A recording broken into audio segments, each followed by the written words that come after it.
Okay, we are starting to come to the boil. Get a little bit further away so you're not so. Don't want the steam getting on that. So yeah, so you can see it's starting to boil here. I've got all my ingredients there that are getting ready to go in. And we grab this and this and this and this. Okay.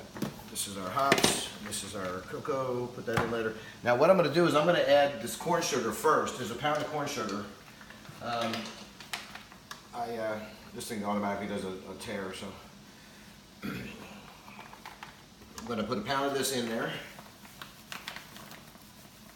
and I do the corn sugar first because time-wise, is it? Oh, it's off. Okay. Yeah, it just came to a boil. I didn't want it to boil. Time-wise, this corn sugar doesn't do anything with flavors. All this does, this is just adds alcohol percentage basically. So there's no. A little over. Oh, that's almost 2 pounds. Oh well. I'll change it on my list. So yeah, well, it's not gonna matter. Again, the alcohol will go up a little bit. This is already a heavy beer, so a little extra corn sugar in the recipe is not gonna hurt you. So this is starting to boil. I'm gonna go ahead and add the corn sugar. Okay, corn sugar's in, and now I'm gonna go ahead and add my malts, which are the next parts that we need. Now the malt, this is where your more alcohol comes from, as well as your flavors. This is a traditional dark dry malt extract here.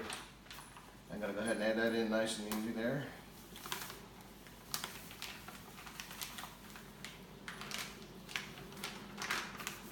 And you can see it's starting to get the stuff on the edge of the bag there. I just try to get as much as I can out of it. You can even try rinsing these up if you want. But so we got that one in, so I will make a stir. You can see the stuff here, Ben. I want to kind of watch what's going on here. So she's still trying to come back to a boil. And as you can see, you want to mix your stuff around. It's especially important with the liquid malt extract. If you had liquid, you pour it out of a bucket. You don't want it to at the bottom. It'll start to caramelize. And you don't want that to happen. You get these dark burnt flakes in your beer. It's happened to me a couple times. It wasn't too bad, and it comes out in the filter, but it's just malt that's going to waste and not adding to your beer. So the dry is a little easier. You can see it just mixes right in. I like to stir in each bag at a time. So we got the next bag over here. A little bigger.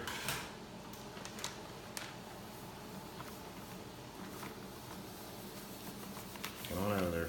Come on out. There you go. You want to get it out of there relatively quick, like I said, because that steam will start to you can see it's turning it into sugar already. All right, so we got those in. That's 2 of those. Now we can add our other ingredients here. We need brown sugar, a cup. Compressed cup, brown sugar, and we need some molasses. Put that in there. We'll start stirring this around. This one actually is lot more complicated than most beers. Typically, you're not going to have all these different ingredients. This is my goat scrotum. This is one of our favorite beers. It's very dark. It's just the normal one is kind of chocolatey. Obviously, it's just got a very, very nice flavor to it. So it's been one of our favorites from the book. I'm going to modify it this time.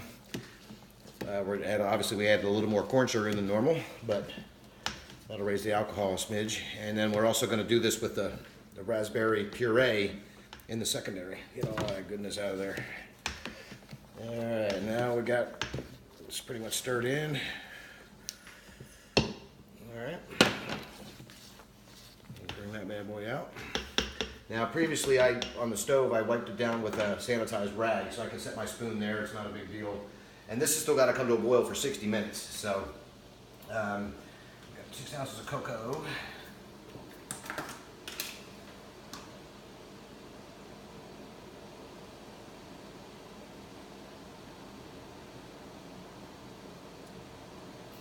Oh, 6 1/8 ounce, that's okay.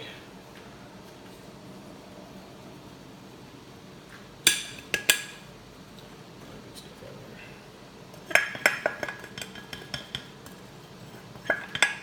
there. In here, stir him up. You can see this thing's starting to get higher. That's why you only bring it to a couple gallons when you're starting it out. And we got to do the gypsum moss, or just gypsum, which this is a teaspoon. A teaspoon of this bad boy. Come on. Actually, there's 2 teaspoons of this. There's 1.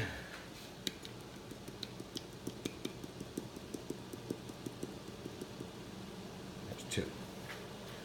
Teaspoons of gypsum, and we're going to go in there. And meanwhile, we're bringing this to the boil.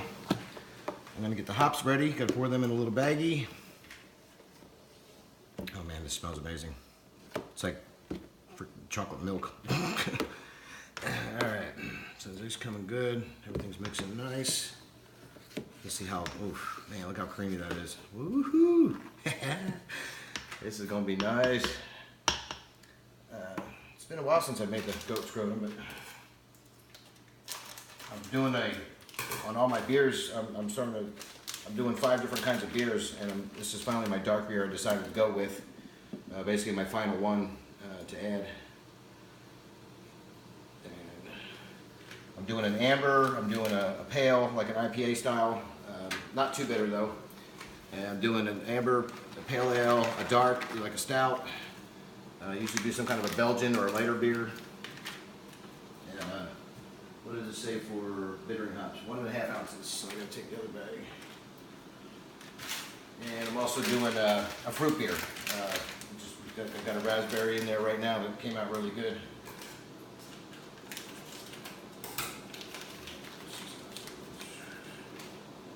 On there. 1/2 ounce. Perfect. Goes in the bag. Now this bag, we didn't use, when I first started brewing, I didn't use these bags for the hops. I just threw them in the brew. Well, when you start pouring it through there, all that stuff collects in the screens, and it takes like an hour to pour the stuff into the bucket. So what I've done is I've learned to just go ahead and put it in these socks. I call them socks, but they're some kind of cheesecloth, or they call them Muslim bags. Muslim, not Muslim, but and so then you just take it like this, and the reason I'm not going to tie it off and throw it in there is because later on I got to come back and add the rest of these hops, and I'll put them in the bag. And everything else is I can clean up. Got the hops in there, corn sugar. That's everybody, and we've got in the last 15 minutes we'll add this with the remainder of the hops, and we're going to go ahead and bring this to a boil. Again, you got to bring it back to the boil, set the timer for 45 minutes, and we'll be back at that time.